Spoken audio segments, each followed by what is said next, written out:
Welcome, everybody, to Space Problems. This is episode 3. I am Derek. And I'm Ben. And we're just going to jump right in here. So first thing is new Alien Covenant trailer just hit. Saw it, and lot to talk about. Yeah. What are your initial thoughts after watching it? I'm in for a few things because number one, I like the fact that the crew is all couples and they're going to colonize a new planet. I'm not sure what they're going to do with those spores because you saw the boot of the one actor. He stepped on some spores and released those, but I'm not sure, does that release the backbursters or what? Because we got to see the facehuggers also in the latest trailer, so I'm not sure where the spores come in. So that's where I'm kind of interested to see. I just hope it's not another black goose situation. Instead, it's now black spores. Yeah, I would rather it not be spores, that's for sure. I kind of hope the spores have another meaning. That's where I'm hoping that they have another meaning or there's something else to that because I'm really hesitant on that. But the rest of the footage obviously looks beautiful. It's Ridley Scott, though. Yeah. He's much more of a visualist. Although the alien that it showed, it seemed to have more of an insect-like movement to it. Yeah, there was a new alien. I mean, a lot of people talked about that. The fact that the xenomorph at the end was a very similar, but definitely distinctly different design. Right. And I'm not really sure how that fits in, actually, because my initial thought was instantly just, it's a new alien subset. You know, it's not like all xenomorphs are the same. The idea is that there's variations with xenomorphs, you know. Right. And originally that was my knee-jerk reaction, but I think now that I've had a few days, I'm beginning to wonder if it's actually more of a in-between step. If they really are trying to keep this as a sequel to Prometheus. If you recall, at the end of Prometheus, spoiler alert, you know, we got to see like kind of a proto-xenomorph. Right. That definitely looked different than the original xenomorph. Similar, but not quite the same. So I started wondering if that's going to have a payoff. If this is like the in-between stage between that and what we see later. Do you know what I'm saying? Is this supposed to be another prequel trilogy, right? He's planning on doing another one after this, right? If I remember correctly. So I would see this as the in-between, and maybe in the third one by the end of it, we'll get what we know as the xenomorph from Alien. Yeah, and I've been curious about that myself. My initial reactions were positive for the most part. I gotta say, I'm much more interested in seeing the movie now than when I watched the first trailer. Definitely a lot more of a positive reaction. Overall, I'm still kind of on the fence about it. You know, I don't think it's going to be bad, but I'm not like really gung-ho to go see it. You know, like I'm not like anxiously awaiting to pick up my tickets or anything. Like right now I'm more in the, let's just check it out, you know, kind of vibe. Right. I will say that the one thing one thing caught my attention that I thought was actually really great was when they landed on the planet. And they started talking about the fact that there was no life. There's no birds, no wildlife, no nothing. Like that the planet was just eerily silent, along with the planted wheat. I actually thought that was amazing. Like that's a really cool touch because it kind of implies that maybe all the aliens wiped out. Like all the xenomorphs actually already wiped out all life on this planet. And that they've just been waiting for more. Right. So I thought that was really intriguing. I do think it's odd that there's another crashed ship. I'm beginning to wonder, like, how many crash ships are there?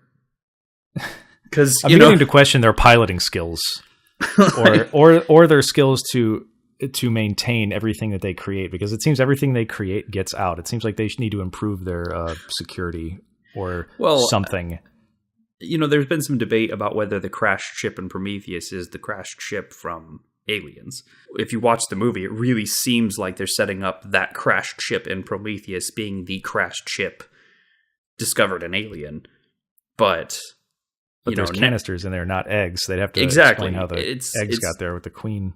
It's not quite the same. And then now we're on another planet with another crashed ship, and it's eerily similar. So it's like, did you guys just take off with a lot of ships with all these things and just all screw up and crash somewhere. And to another thing that I personally liked, again, with the trailer and then the prologue, the 5-minute prologue that they released. I did not see that. The prologue I found was just kind of boring. It's just them talking. Mm-hmm. But what I did enjoy is that the fact that this is all these are couples going to colonize a planet. So I'm thinking that this is a good catalyst to having you actually care about the crew this time. I didn't really care about the crew in Prometheus that much, and I definitely didn't give a damn about the crew in AVP. So I'm hoping that this will be a way for the audience to connect and actually feel for the actual crew. Because in the first trailer, there was a shower scene, and I'm like, of course, it's a horror movie. There's got to be a shower scene where somebody gets murdered. But I mean, if the fact that these are couples, it helps me get on board with that a little more, that it's not just some gratuitous shower murder scene. Oh, it totally is a gratuitous shower murder scene. I mean, let's be honest, that's exactly what it is. But at least it's more justifiable than like what we've talked about before, where it's like, you know, it's like that scene in Into Darkness where she just takes her top off and like, you know, it's like that scene exists for no other reason than just to see her in her underwear. That's it. Like, so yeah, you're right. I mean, at least it gives a little bit more credibility to the fact that they're doing that. At least, you know, but I gotta say, I mean, as terrible as that is, you know, it is nice that they at least try to make an excuse sometimes, you know, because you think about all the fantasy games out there where it's like they're wearing metal bikinis and that, you know, like their armor class is as high as like this dude that looks like some roided out guy who like has like 16 layers of metal. I'm like, really? Your armor class is the same? Really? Yeah. Or the futuristic armor that is basically a bikini, but it only covers up the nipples and crotch. Like that's where the bullets go. Yeah, it's bad. Like, that being said, I'm much easier to accept the fact that there are couples going there to colonize, because when you're going there to colonize, you're basically going to the planet to have sex. So I'm a little more accepting. True. It's in this situation. The main point is to procreate. Yes, for colony. Yes. True. And I will say I do like that dynamic. I like the fact that they're adding more of a family dynamic. I agree. I do think it's a really good way to get your audience invested. Right. That's what made Aliens so good, was the family dynamic. Yeah. Well, the thing is they did a really good job in the first two movies, because in the first movie you cared about them because they were just average people. You know, like they were just, you know, basically freight transporters just doing a job. You know, like you felt for them because you had time to kind of get to know them. You knew their personalities. You knew what bugged them. There's those guys arguing about a raise. You know, they just felt like people that were just way in over their head. And then in the second movie, there was the obvious family dynamic with Ripley and Newt and everything else. Like, both movies did a very good job of getting you to care. The problem is that for pretty much any movie after that, you know what's going to happen. You know that you're going to like get introduced to a bunch of people, and then that alien is going to tear through them like Swiss cheese. Yeah, I felt that was the problem too with Alien 3. Alien 3, you didn't care for any of the prisoners. You're like, oh, these are all rapists and murderers. So every time they died, you didn't really care either. Yeah, exactly. And that's a problem, because in a movie, to get the audience invested, they have to care about who they're following. And it's much more difficult to do that when I, as an audience member going into the movie, know that thing is alien bait. Like, this thing is basically like a snack for the alien. That's where I'm curious on how they're going to try to recapture this in prequels or even more sequels now, because there's no point for the big reveal anymore. It's what I appreciated with Jaws 2, because it just gets right into it. It's like, well, you don't have to worry. You know it's a shark. It's Jaws 2. Let's get right into it. There's no surprising reveal or building up tension, because with Alien, it's like, what are they going to run into? What is, you don't know what's going to happen. But now that we know we're paying to see an Alien film, we know what we're going to be seeing, kind of. I mean, I know these are going to be different kinds of aliens that we have seen prior, but still, they're even closer to the aliens that we know now than when we saw at the end of Prometheus. Right. So I'm just wondering how they're going to recapture this magic without being called out on, you're just doing this again, or you're just doing this, you're just rehashing this. Yeah, it's going to be hard to do with an alien movie. I mean, that's the reason I was looking so forward to Prometheus, because I thought the best way... Weren't we all? I know, right? But I thought the best way they could keep this franchise going was really just to expand on the lore and expand on what this was and where it was going. And unfortunately, it really didn't. And, now they're still stuck kind of just being that monster movie, and... It's great to have monster movies. I mean, like, Godzilla never gets old for me, It can be done poorly, but I still enjoy Godzilla. We're going to have to talk about Shin Godzilla in yes, we are. Sometime. I have a lot to say on that. Okay, anyway.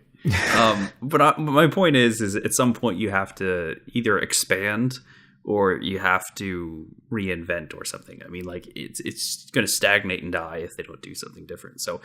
really looking forward to where they go with that. And yeah, otherwise you're going to run into the Friday the 13th problem where it's just the same film. Exactly. And that's what I'm getting at, is at some point it's going to end up being just the same movie over and over again, and no one's going to care. But moving on, I wanted to mention, before I forgot about it, the news about Star Wars Episode 8. And which news are we referring to on this one? Well, in particular, the fact that in the different language translations of the title Last Jedi, it's been pointed out that all the other languages, Jedi is plural. Right. In some of the titles I've seen, let me bring up a title here. Oh, for the Spanish title is Los Últimos, and Los is plural. Mm. So when we first heard The Last Jedi, we're thinking of the last person, not the last of the Jedi. Right. So that is kind of, that to me, that is more interesting, seeing these translations than seeing that the logo is either red or speculating on who the Last Jedi might be, because now it just kind of opens it up to the Last Jedi could, mean multiple people. Well, and I think what's interesting is this actually opens up a more interesting idea that the Jedi Order could actually go away. Because to say the last of the Jedi actually implies that the Jedi Order will die. As in, like, there won't be another Jedi after Luke, for instance. Like, I wonder, are they just trying to do something where Rey... I guess what I'm getting at is like, in my head, I'm wondering, are they trying to kind of... Because they made a point in Episode 7 of the fact that Luke is going back and learning from the original Jedi Temple. He's learning the original art of the Force. It makes me wonder if he's essentially setting that aside and saying, I don't want you to be a Jedi, because the Jedi were practicing this for so many thousands of years that they got away from the core of what mattered. So he could almost be saying, I don't want you to be a Jedi. I want you to be something new. It could be something like that. It opens up implications instead of it just being like, oh, hey, Luke's the last Jedi or Rey's the last Jedi. Right. It certainly raises questions. So, I mean, the only thing we can do is hurry up and wait. Yeah. We've got about 9 more months. And I'm sure this is not the last little teaser or something that's going to, be leaked out or released, and especially when it comes to Star Wars. I'm actually a little surprised there hasn't been a teaser yet. I have a feeling that in the next month or two, by spring, they got to get people excited. I think before summer. Right. Well, because I think they're going to release something a little before summer. Summer is when we'll get the theatrical trailer. So you think on Star Wars Day, May the 4th? No. I think earlier. I mean, that's only 2 months out. I know, but I'm thinking the theatrical trailer is going to hit maybe in June or July. Like, my theory is that they're going to put out some kind of teaser in the next month or two, like March or April. It is March now, so that's what I'm saying. May's only 2 months away. Well, the main reason I'm speculating this is because I think they're more interested in getting the actual theatrical trailer in front of a bunch of the blockbusters of summer. I know you like to avoid things like that. Are you actually going to watch the trailer, or are you going to avoid it? I usually watch the theatrical trailer and the teaser, and that's it. No more trailers after that? Nothing else after that. No TV spots, no nothing. No articles, no nothing. TV spots are the worst. TV spots are the most spoilerific things ever because they're desperate. TV spots start showing up about 2 weeks before the movie comes out, and they're solely designed to target the people that are still on the fence. So they will give away more of the movie to get people to commit to going and seeing it.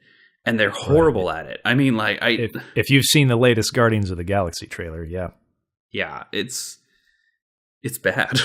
So I feel like there's about 10 to 15 minutes of the film that I've already seen already. Obviously, I'm going to go see it. Right. And we'll have an episode dedicated to that, I'm sure. Yeah, I just I personally prefer teaser trailers. Actually, I really like them because they don't follow the formula. They're really good at kind of getting the hype out and just making you get a good feel for the vibe of the movie. But I don't know. I mean, I guess I spoil a little easier than others simply because I've spent so much time studying screenwriting and filmmaking and everything, and it becomes a spoiler when you know the formula. Right. Well, the thing is, there's a structure with movies. There's a 3-act structure and a pattern that most movies follow. And if you start to see where the pieces are, you can kind of guess where everything goes. My wife actually has forbidden me from speaking during movies. That actually came about in the first year of our marriage. Because I used to like lean in because I'd be all excited and I'd be like, "Oh, I bet that guy's a spy" or something like that, and inevitably, like most of the time, it'd be that way. And after 2 or 3 movies, she just got pissed. She was just like, "No, you are forbidden from speaking ever again during a movie." Well, when you've seen enough films, you start to recognize the tropes. Well, the typical really bad guy tropes and the typical like rope-a-dopes where they try to, just do that switch. And sometimes it's so obvious and you can just call the reveal in the first act. Well, and I think they're having a harder time with that with audiences. And this is one of the reasons why I'm actually a big proponent of I've told my friends, don't watch TV spots. And I've told them, try not to look at this and try not to do that, because they complain about the spoilers with it. And I've tried to explain to them that just regular moviegoers are becoming much more savvy to this, like because we've all seen so many movies, we recognize it. I don't think the average person can articulate what this is. Like they couldn't say like, oh, the scene break happen or the act breaks happens here or something like that. But they know something was weird, and I think that just in general, they really need to work on the way they market these things. Because, I mean, I understand that they probably have focus groups that keep telling them that, this is what works. But just as a moviegoer myself, I would much rather have some mystery going into the movie than I would to just be like, oh, so this is going to be your standard fish out of water story. Right. And you have to know what you are and stick to that. Mm-hmm. The film, you need to know what you are, and don't try to make it more clever than it actually is. And I can't stand it when films do that either. Embrace it, right? Yeah. I mean, I think the best example we've seen from that was Deadpool in recent years. I love the fact that Deadpool was just so unabashedly upfront about what it was, what it was trying to do, and it was just like, you know what, it's just going to be a fun movie. Just enjoy it. Like, I love that. I really enjoy meta movies, and obviously that one is more of an obvious. Even the opening credits was very a play on the formula, because you have the British villain, the hot chick, the CGI character directed by an overpaid tool. Right. It's an obvious it's Hollywood making fun of itself, but I'm sure it was more Ryan Reynolds making fun of Hollywood because they wouldn't let him Fox wouldn't let him do this movie for the longest damn time. But you have to know what you are. And that's what I do appreciate about, there's certain sequels out there that I do appreciate, even though they weren't as good as the first film. Gremlins 2 is an example of that. It was very aware, and it knew what it was. It even made fun of Gremlins 1 in the rules, because they even acknowledge in Gremlins 2, well, the rules are kind of loose, feed them after midnight kind of thing. Like midnight wear. Exactly. And I will admit that I like meta movies. I don't like them, how do I put this? I like them for what they are. And it's not that that's the only movies that I watch, though. But I appreciate those, and I like to see those, and I just don't think... No, I guess I think other films need to know what they are. I just want to make the distinction that a meta movie, Like, you can be a movie that embraces what you are without being a meta movie. Like, I think that there's a lot of films out there that do a very good job of just owning what they are, but not being meta. And I think, true. Like, we were just using that as an example because when you brought up like, Deadpool, then I was just thinking went off Pacific on a Rim. I was just thinking Pacific Rim is a perfect example of like a movie that just knew what it was, and it was amazing. You know, it's like, I'm here to watch giant monsters fight giant robots, and that's exactly what I get, and it's awesome. Mm-hmm. And they're not trying to do anything else with it. Like, they're very upfront that this is what this is. I love that. And I'm just saying, I think more movies need to do that, because movies used to do that quite a bit. I think we've gotten away from movies being fun. And it's a shame, you know, we kind of got stuck in this rut of realism for the longest time, and this hard, gritty. And even if it's not just realism, though, I feel like every movie now, the hero has to save the world. He can't just have the simplest arc of any kind, or even no arc. I mean, hell, look at 2012's Dredd. Dredd has a slight arc. The slight arc of his at the very end was when he gave Anderson the pass, even though she technically did fail because she lost her primary weapon. Well, she's really the one with the arc. She's the main character. He is more like Dredd is kind of like Mad Max, right? And Furiosa. He's just your catalyst, your vehicle into this world, and he's not the main character. But the film, it knew what it was. It was a day in the life of Dredd. There was no blue laser in the sky. The world wasn't at stake. Right. It was just, and he quoting him at the very end, drug bust. Yeah, that's all the movie was, and it knew what it was. It gave you action. It gave you dread. It wasn't the most perfect Dredd movie, but it was pretty damn close. And I'm a big fan of that film. But yeah, know what you are. Exactly. I guess that's my rant. Know what you are. Yeah, I think you made a really good point about the saving the world thing, because in a lot of ways, the saving the world actually makes things worse for a movie, because the world becomes very arbitrary in the eyes of the audience. You know, like it's a lot easier to empathize with someone trying to save, you know, a train from derailing, and you can see all of the horrified faces inside the train. You know, like that's more tangible to most people than oh, the world's about to end. You know, that's more abstract. So yeah, I mean, I totally see your point. And you see, that's the sort of thing you see in Westerns a lot. You know, you always see. That's one thing I miss about Westerns is, you know, it's typically a lot more focused. You know, it's the plight of a town. It's the plight of you know, just a small group of people. It's not like, you know, oh, the whole world's at stake or everything's in danger. The United States is about to be destroyed or something. Like it's, you know, it's just this group of people might get wiped out. And to be fair, though, in the older Westerns, you're talking technology wasn't a factor.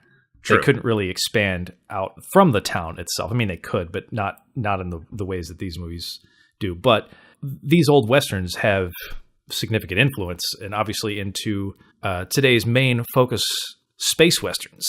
Mm-hmm. And when you say that, most people recently are going to think of Firefly. Yeah, as they should. That's probably the more obvious.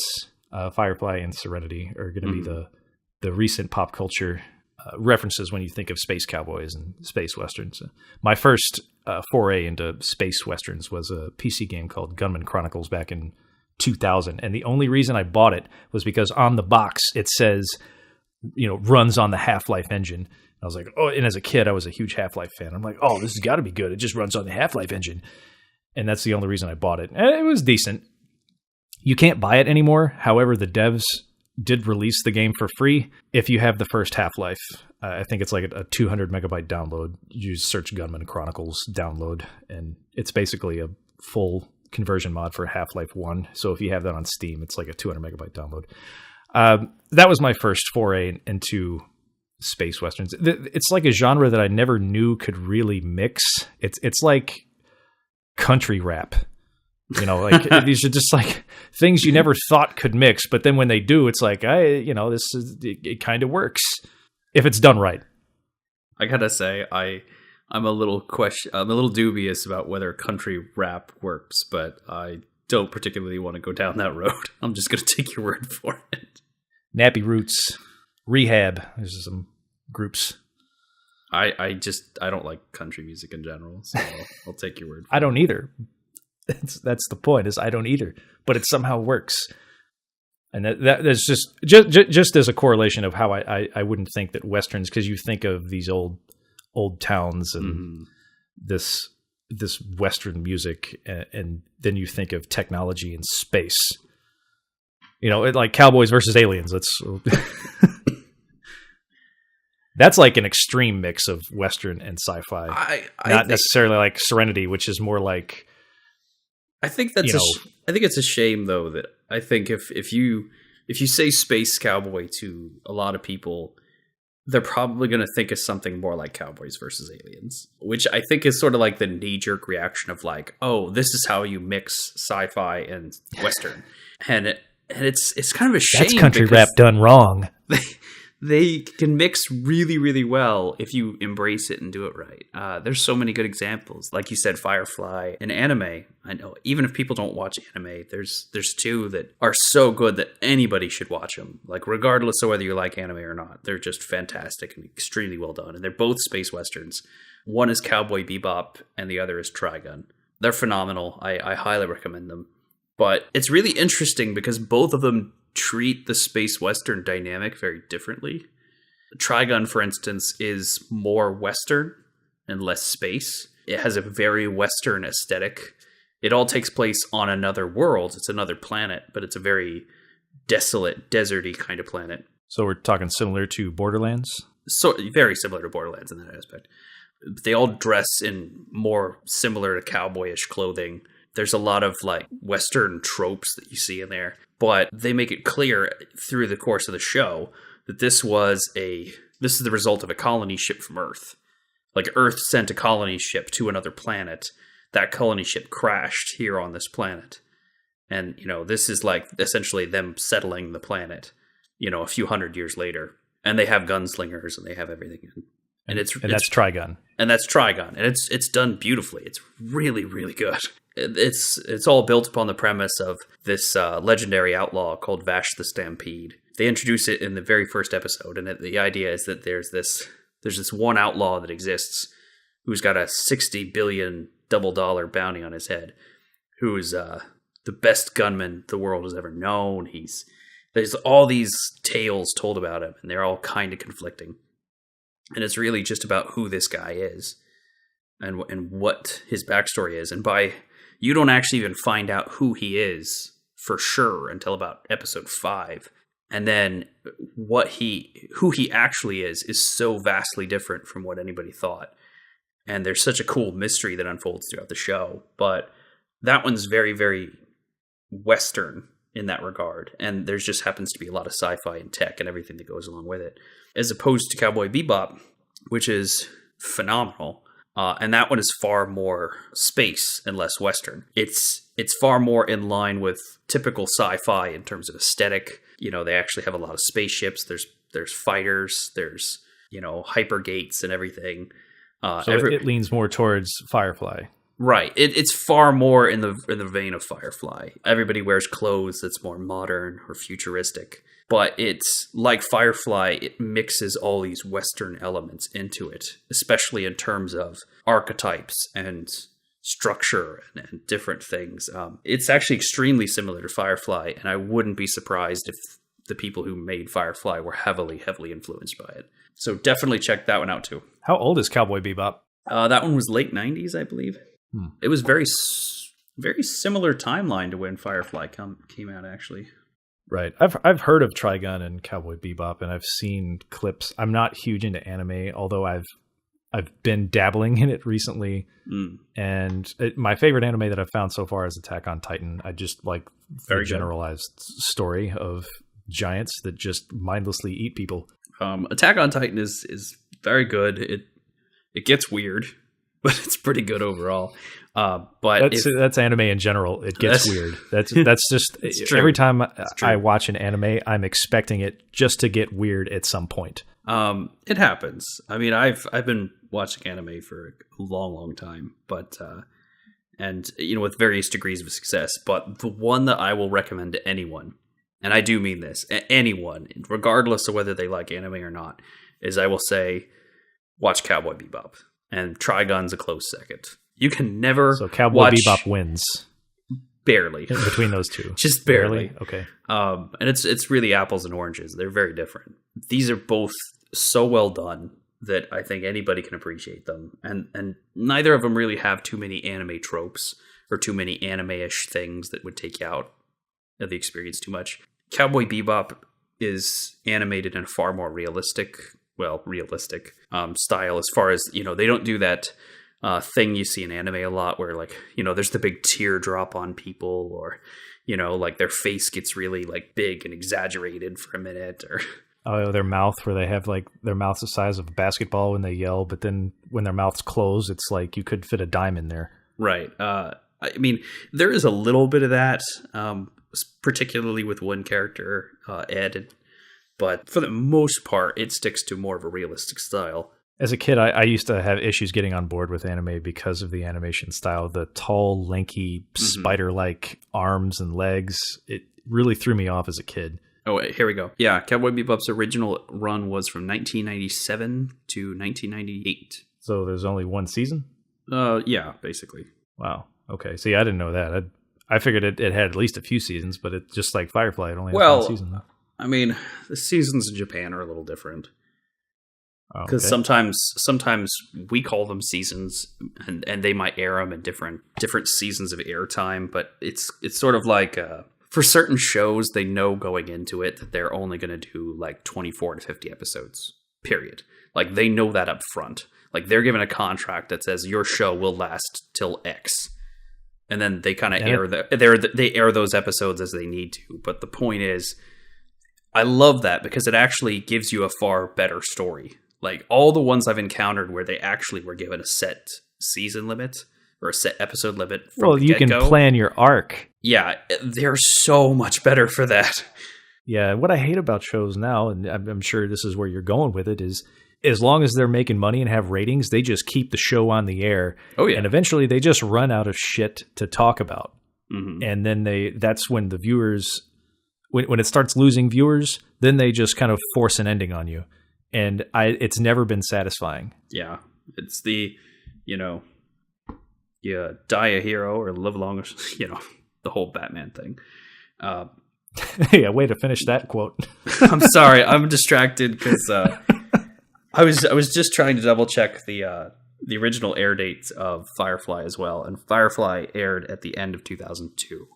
So, yeah, there was 4 years between the two.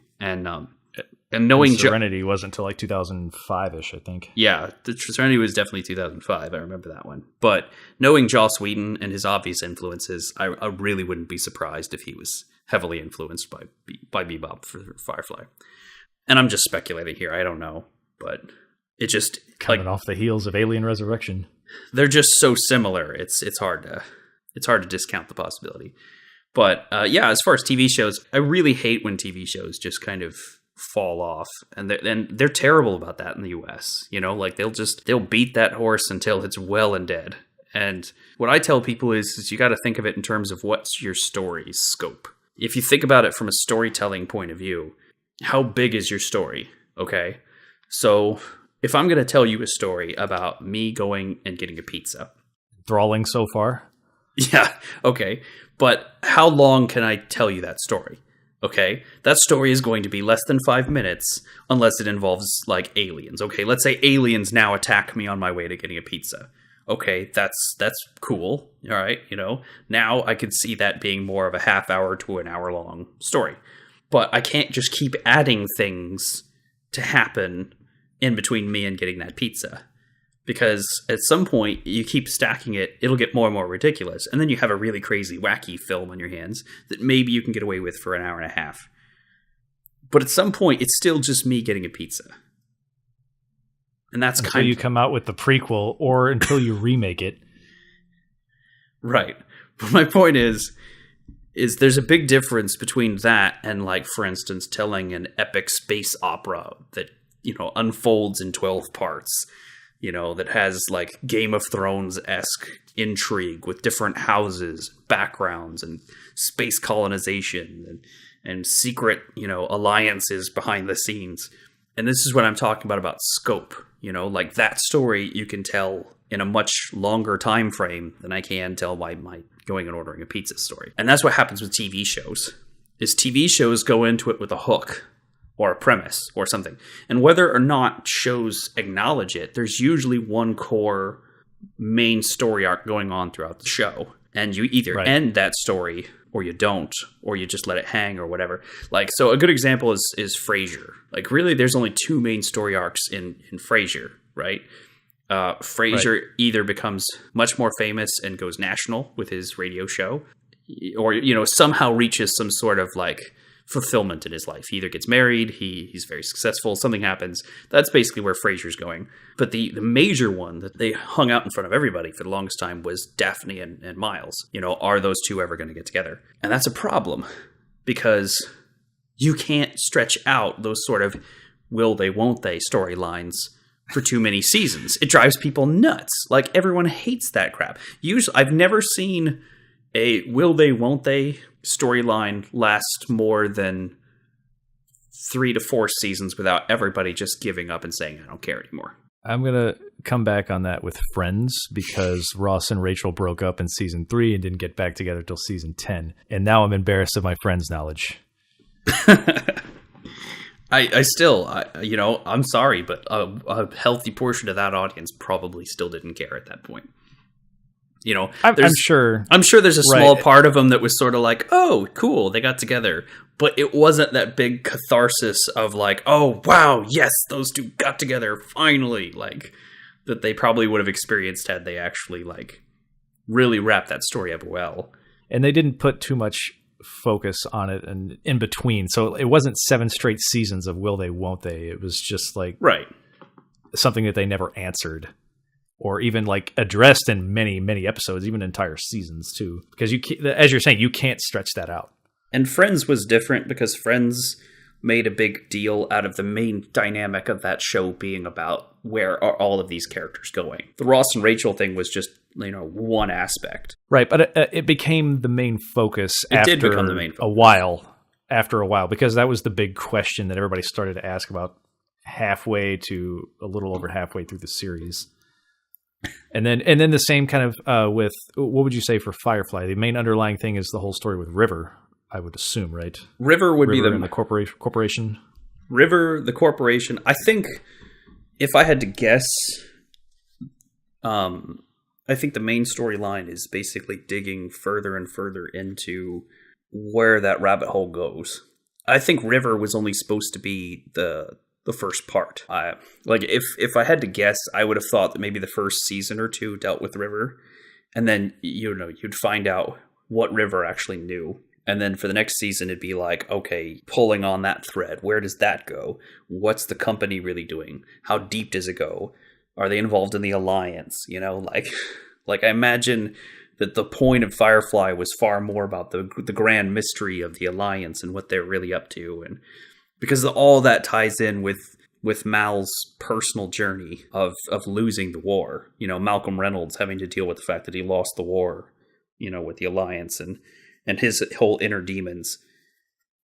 And then you have Ron Glass's character, Preacher, who was apparently a high-ranking Alliance official, which they never actually got to explore in an episode. No. I mean, I just think that Firefly actually had a lot of material that could have easily lasted them 5 or 6 seasons, simply because, again, their scope was really large. They have a lot of ground to cover because they can explore all these different things with all these different characters in a way that really works, because they're basically a bunch of lost souls out in space that all kind of agree to hang around with each other. You're following a crew. Right. Yeah, right. So like Star Trek, you're following a crew's journey through space. Mm-hmm. So it opens up to what will they find in each episode. Right. And there's a wealth of things to do with each person's background. And the one thing that was really cool about both Firefly and Bebop they both did this extraordinarily well, was the idea that these people are together partially out of necessity, but also because it's like a weird nexus point of all these lost souls. Like everybody here is sort of lost in their own way. You know, like they all have reached a point where they're not really sure what to do next. Each part of them is sort of like missing something. And in Firefly, that, you know, you could just see that in the crew. Like each one of them clearly has some baggage that they really don't want to deal with, that they're running away from or something or other. And the same goes for Cowboy Bebop. Bebop, it was only like really the 4 of them, but each one of them very clearly had like these demons that they were essentially trying to get, you know, worked throughout the course of the show. Right. And you have to be on board with it too. You have to like the crew in general, because that's where I fell disenchanted with Dark Matter, because I didn't care about any of the, and plus none of the crew in that show knew their history. So if I didn't know their history, they didn't know their history. I didn't give a damn. Well, I think my big problem with Dark Matter was, well, it was like you said. I mean, I totally agree with you, but I think a big part of it was just that no one was likable. You know, like it's fine that they don't know their backstory and that we can discover it together. Okay. It seems like they shot every angle on a wide angle lens too, and everything seemed wide. I don't know why. I mean, we could really unpack all the problems with Dark Matter if we had time. I mean, I personally hate the way it was shot in a lot of ways. I can't stand the fact that everything is constantly so bloody dark. I can never see what the hell is going on. You know, it's like, I understand you're trying to look serious and gritty, but for the love of God, like, you're just underexposed all the time. Like, I can't see anything. They're probably hiding the bad sets. Probably. But my biggest problem with the show, I think, was the worst offender, was simply that just everybody on that show was kind of an asshole, with the exception of like 1 or 2 of them. And they're just really unlikable people. And, you know, yeah, they're supposed to be anti-heroes, but you can have really charming anti-heroes and have it work really well. I mean, that's Firefly. I mean, look at Jane in Firefly. You know, Jane is not Adam a Baldwin good guy. Is awesome. I mean, he's really not. But you still like him. He was, in a weird way. Jamestown is my favorite episode. Oh, I know. God, I love that episode.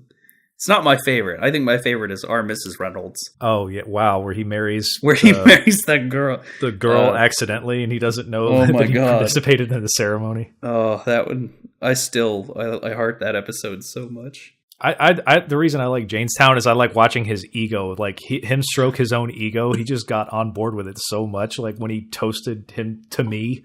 Mm-hmm.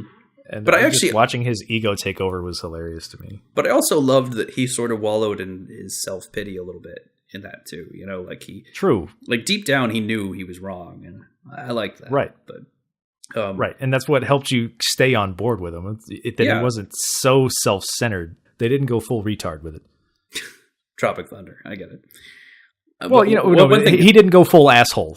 I know what you mean. But I also love Our Mrs. Reynolds because they actually, like, there's a few times in Firefly that they actually go far more into the Western aesthetic than in other times. And it's kind of cool how well it works, because that episode probably had one of the most Western parts of the entire show, which is the opening where they're actually in a carriage, like an old-fashioned carriage with horses, and they get attacked by bandits with, you know, guns.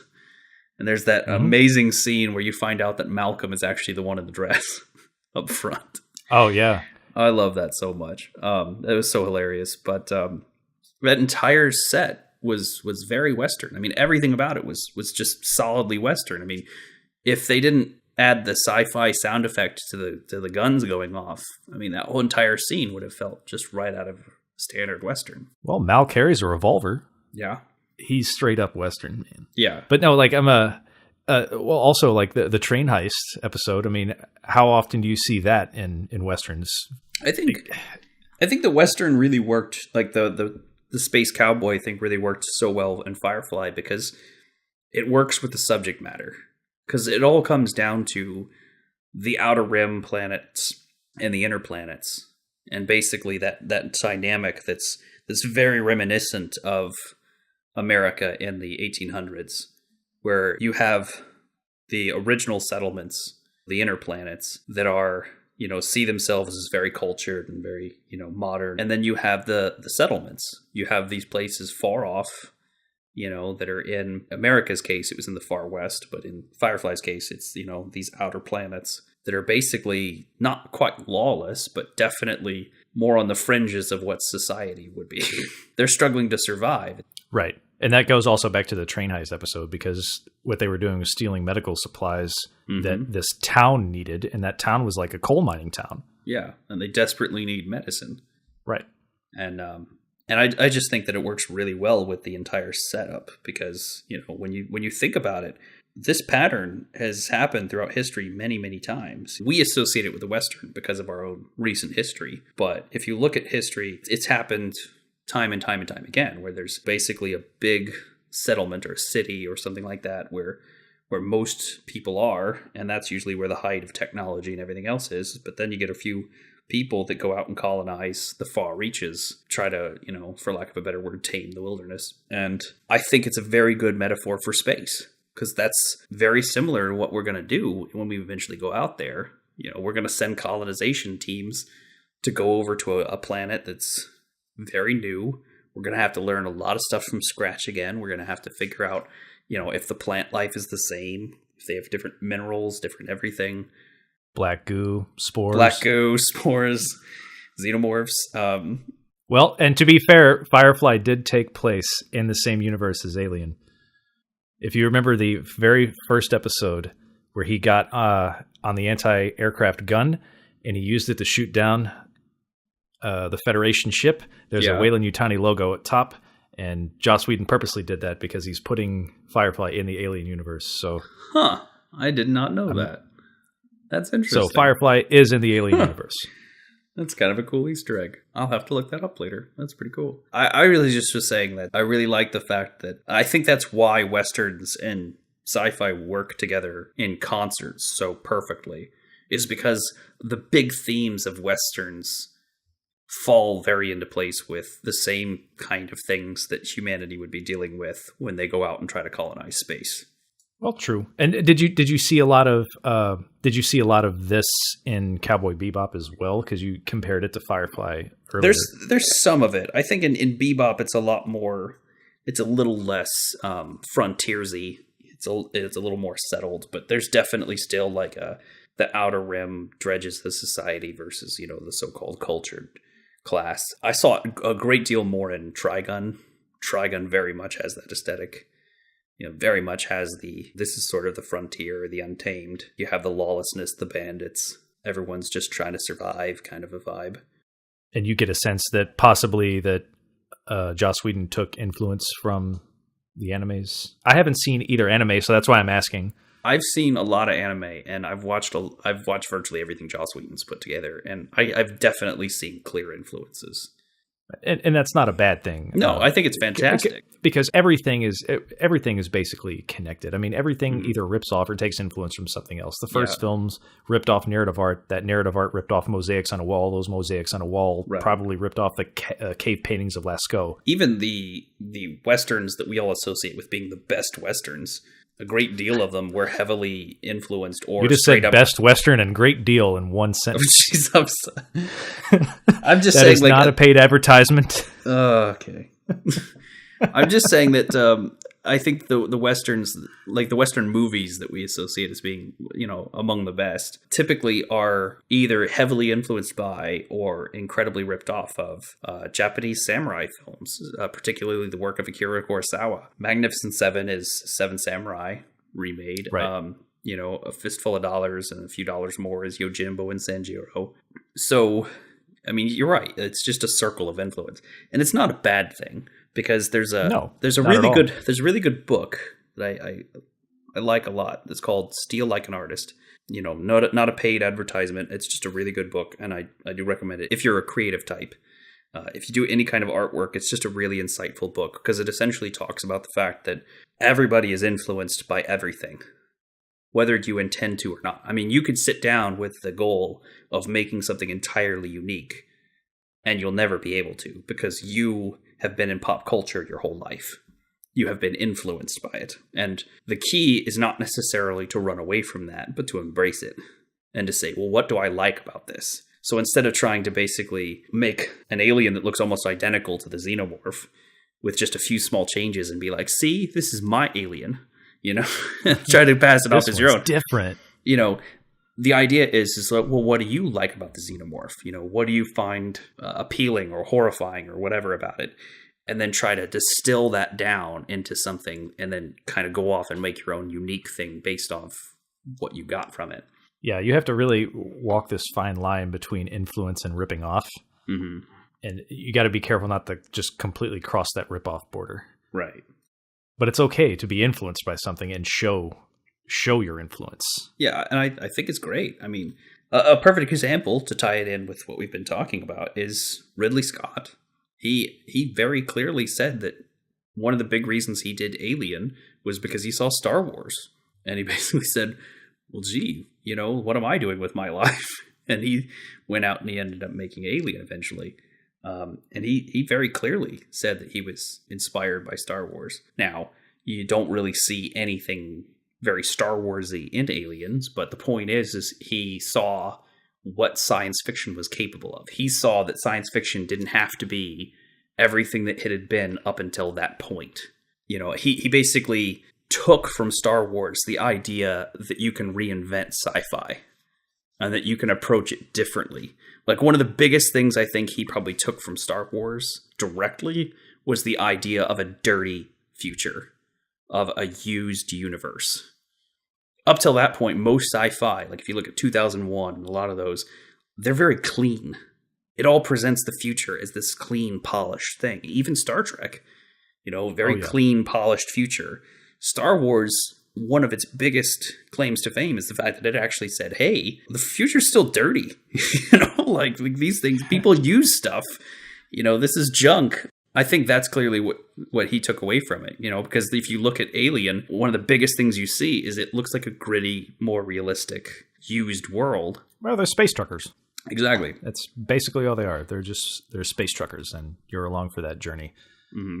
And to your point, and even going from mentioning Star Wars took a lot of influence from Westerns as well. I mean, yeah, the Mos Eisley Cantina is obviously an old saloon. Mm-hmm. Han Solo is clearly a gun for hire. Right. And even you can probably speak more to original Star Trek episodes because they mirrored old like John Ford Westerns. Mm-hmm. Yeah, there's a lot of homages to old Westerns in Star Trek. The first one that comes to mind, I believe it's called Spectre of a Gun. Aliens make them relive the fight at the OK Corral with Doc Holliday and everybody. There's especially, the original Star Trek mirrors, with Kirk and Spock and all of them, mirrors a lot of the vibe of the old John Wayne, John Ford kind of Westerns, where it's you roll into town, you see the problem, you punch the bad guy, you get the girl, and then you're on your way. The American way. Like that's who Jim Kirk was. I mean, if you really watch a lot of those episodes, it's basically like he shows up, these people are bad, these people are good, punch the bad guy, get the girl, and then say goodbye and move on. Right. And I see a lot of that also in Star-Lord and Chris Pratt's character, because I mean, Chris Pratt almost seems like he's that character in every movie, the sarcastic prick that everybody loves. I like Chris Pratt. Share a birthday with him, actually. Huh. I didn't know that. Yeah. I share a birthday with several celebrities, actually. It's kind of funny. Tony Scott, the director of Top Gun. I also share a birthday with Edward Snowden. Well, that's odd. There's a few more. Yeah, there's a few more, but I forget. So what you can check that on IMDb. So what you're telling me is the next time you have a birthday, I need to send presents to everybody but you. That's what I took away from that conversation. On my birthday, you can wish Chris Pratt a happy birthday. I will. Perfect. That'll just one of my closest friends' wishes is somebody he doesn't know happy birthday over me. That's the love in the air right now. Thanks. You're welcome. I think there's a lot of really good influence in sci-fi in general that's been taken from Westerns. Sci-fi Westerns aren't necessarily a new concept either. No. I'm not saying they are. I'm just saying I like the idea that they fit so well together, and I'm really excited to see more of them happen in the future. Because all things considered, there's not that many of them. It's sort of like steampunk, there's this huge crowd that loves steampunk, but quite frankly, there's very little out there for steampunk enthusiasts. Right. Granted, they're sort of a subcultures and they probably like a lot of other sci-fi, but like myself personally, like I love the space western concept. I would love to see more stuff explore that, and there really isn't that much out there right now. But what I have seen, there's been some really good work, and I'd love to see more in the future. I don't feel that way about Cowboys versus Aliens. I think we can avoid doing that in the future. But that's taking it too literal. Very literal. But I love the idea of seeing more Cowboy Bebop, Firefly. Because the one thing I will say, I think Bebop does better than Firefly, and all my fellow browncoats, put down your pitchforks for a second, it's okay, is the fact that Bebop does a really good job of nuance with characters that I think a lot of it just came down to the fact that they had more time. I think Firefly definitely would have gotten there, and it was already starting to. I mean, you already start to see it in Serenity and in some of the episodes. But Fox screwed them over. Fox really screwed them over.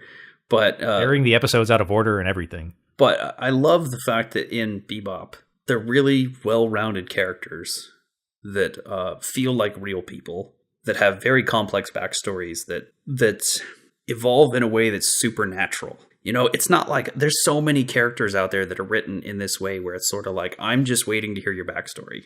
Because it's like they write them on purpose to be like super mysterious. Like the whole point is what made him be this way. I don't feel that with Bebop. It's like, I know they have some horrible baggage and I know some terrible stuff happened, but it's almost more like I feel like I'm so close with those characters that it's more like I'm friends with them. And as a friend, I don't want to like violate that trust. It's like they'll open up to me when they want to. Right. But that's what I think Firefly was going for, though. Exactly. They wanted to eventually unveil all of these secrets, but they were never given the opportunity to. And I agree. I agree wholeheartedly. And I think they really would have if they had the time. But when you eventually get to where they're going with the storylines of Spike, Jet, Faye, and Ed, it's really fulfilling as a viewer, because you feel like you've really earned something in a way that you don't really get in a lot of other shows and a lot of other things. And it's really cool to see it happen. I see it very rarely done well, but that show did a phenomenal job at it. I know I kind of gave a brief summary of the hook of Trigun and what that show is about. With Bebop, it's a lot harder, because all I can really say is they're bounty hunters. That's really all they are. Spike is a bounty hunter. Jet's a bounty hunter. Faye ends up becoming a bounty hunter. She started off just being a gambler. But it's all them just trying to get by.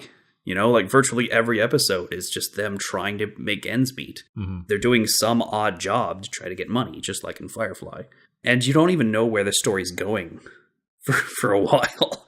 I mean, like each episode, the story is going and it's moving forward, but you don't really see an obvious like, oh, this is where the story's headed. But at the same time, each episode is so charming and so well done that you don't care, like you just want to stick around for the ride, and it's really cool to see. Yeah, it's nice to see when screenwriters know screenwriting 101.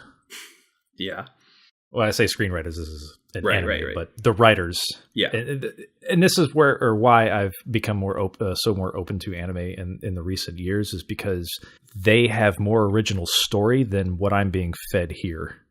I feel like I get more original stories from anime. I will say that I think the best way I can explain this is I really love anime for the fact that they will try storylines that no one would dare go near in the States.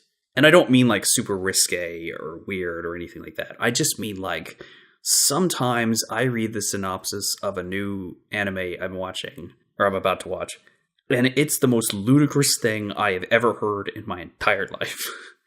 And then I watch the show and I'm like, this is actually pretty good. Like it works in the weirdest, most bizarre way.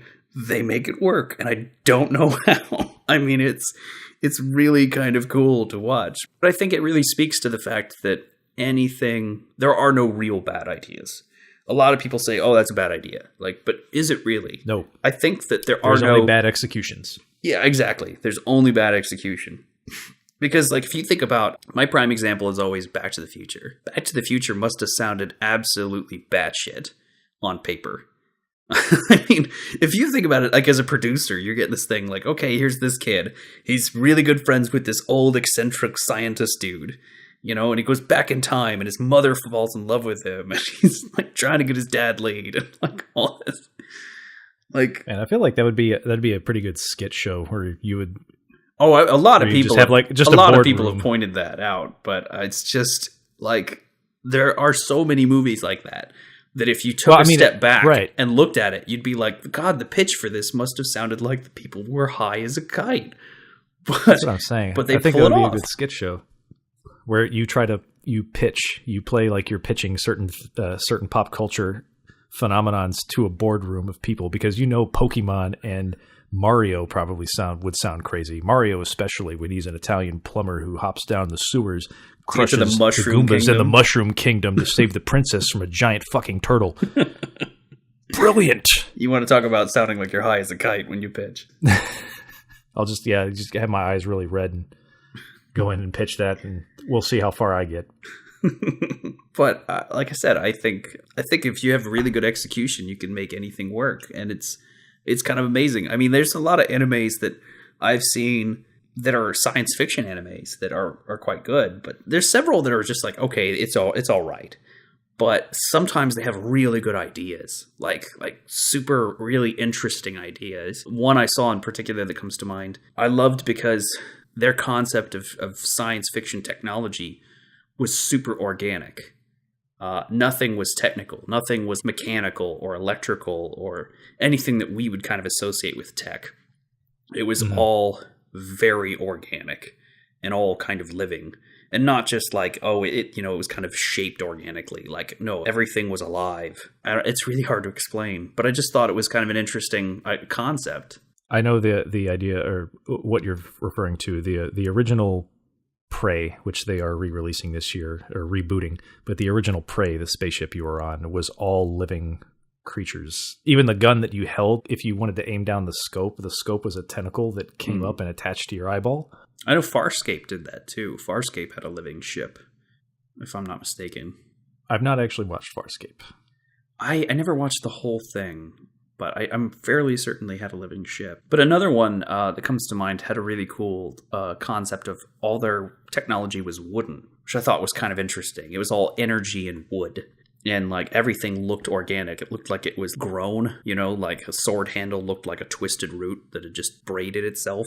And I thought that was actually kind of interesting because they tied it into like this alien culture whose like deity was a tree. And like everything essentially derived from the energy of this tree. So all of their technology had essentially had this organic tree-based stuff. It's hard to explain. And again, it sounds weird and it sounds silly, but it looked really cool.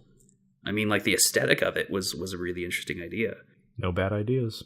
And that's something I think we should talk about in a future episode. But I'd love to talk about sci-fi tech that's maybe too advanced for modern audiences. Like, I'd love to talk about the fact that, like, a lot of stuff looks like slightly, futuristic technology, but it's supposed to be set, like, 200 years in the future.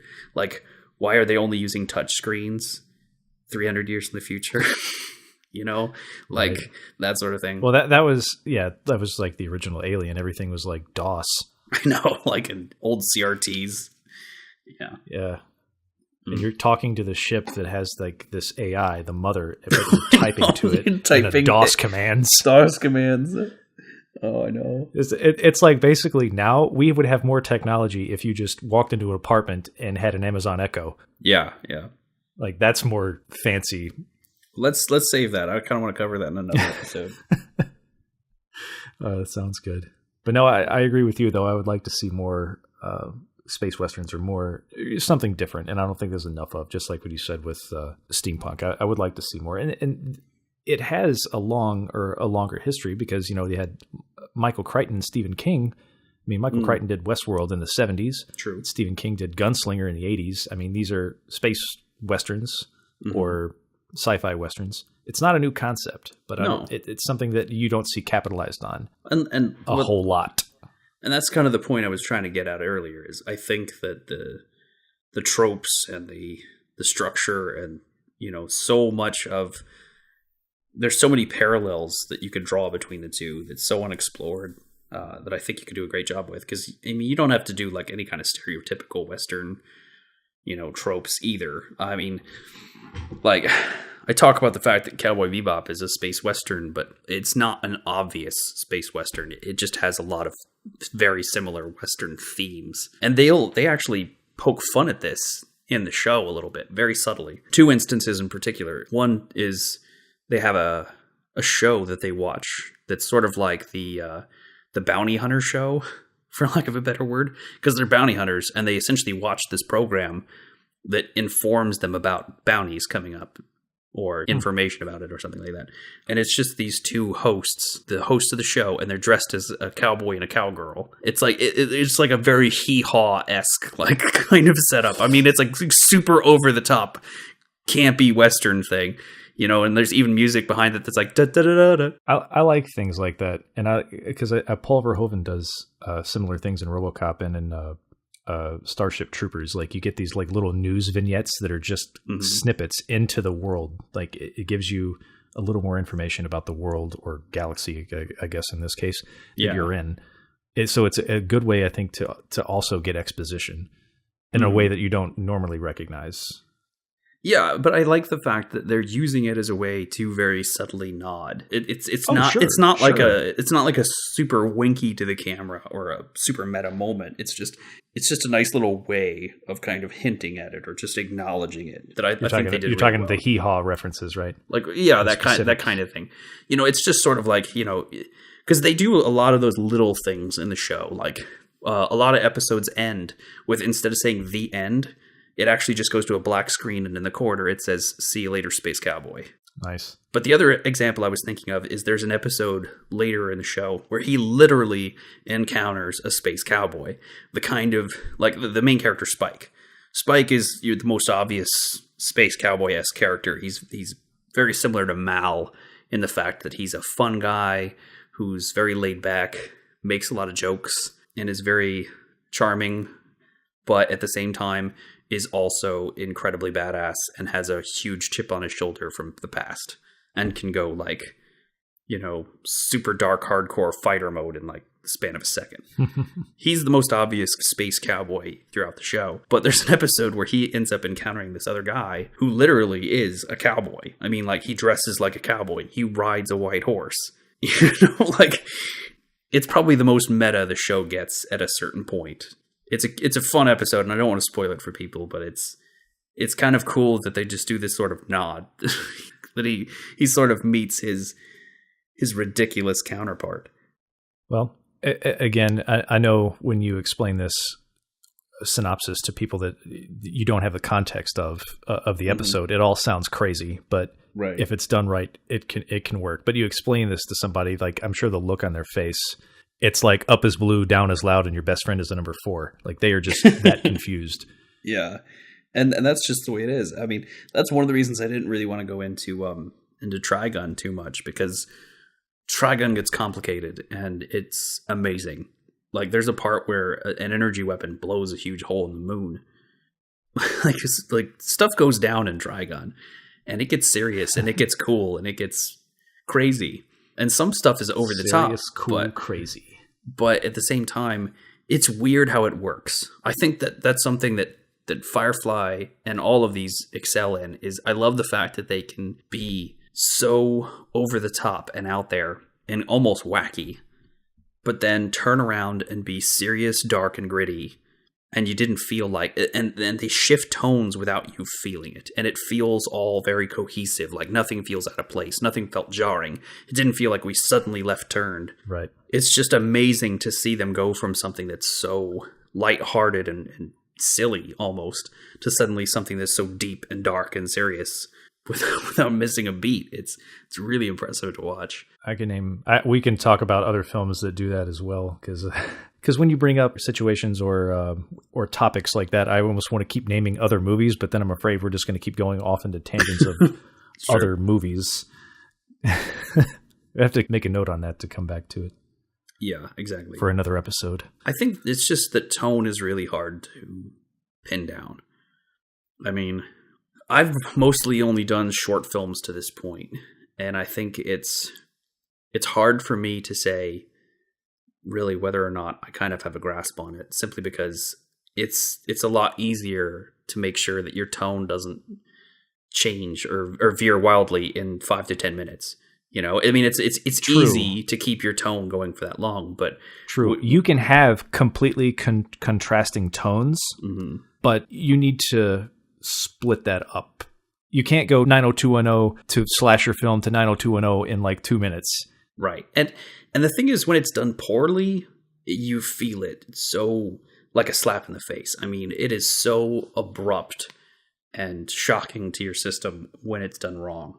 A perfect example of this is the show Arrow. And I'm really only speaking to the first season here. And this is nothing against people who like Arrow. I actually really enjoyed Arrow. It's not perfect, but it's still a pretty good show. But the first season for me was the most painful to get through, because you can almost feel the exact moment when the regular writing stopped and the writing of the CW producers started. Like, I mean, there were these terrible scenes where we would go from like the main plot line to suddenly we're in angsty relationship drama to back to the main storyline. And it was so awkward. I mean, it was terrible in so many episodes where it's like, it just felt so out of place with everything. It's like you could almost tell the exact moment that the rewrites had happened. You know, it's like, here was my original episode, and then here's the episode after they say, okay, make sure we have this angsty moment here and this angsty moment here. Right. And it can be done right. Right. It can be done very well. If you planned for it ahead of time. What does this very well, and what the movie I was going to mention before, is Starship Troopers. Mm-hmm. Yeah. Before they are shipped off to war, it is lit like a TV show. It's lit like 90210. They have all of these high school problems, but like what's funny is when you notice all of the adults in the beginning are horribly disfigured and injured, and the first lesson that is being taught by Michael Ironside in the very beginning is that violence solves everything. And then contrast that to like when they start fighting the bugs, it's like horrifically over the top violent. Mm-hmm. And I think they did that on purpose, because they're trying to show... It was on purpose. I think they were very blatantly trying to show the innocence and the naivete of everybody that was about to go out there. Well, you know? They wanted to show, Paul Herman wanted to show like the fascism, like when you accept that this is your destiny, like of a fascist society, that you are not an individual, you are there to feed the system. Right. And everybody is just socially accepting of this. Mm-hmm. And that was where the strong contrast kind of played into it, I think. Yeah, they did it very well. You know, there's several examples I could point to of tone jumping that's done well. It's just, I think it's so much harder to do when you do it in extremes. Yes, it is hard to do. But when you pull it off, it's amazing. I mean, I think the master of this, and I really hope I don't sound too pretentious when saying this, but really was Shakespeare.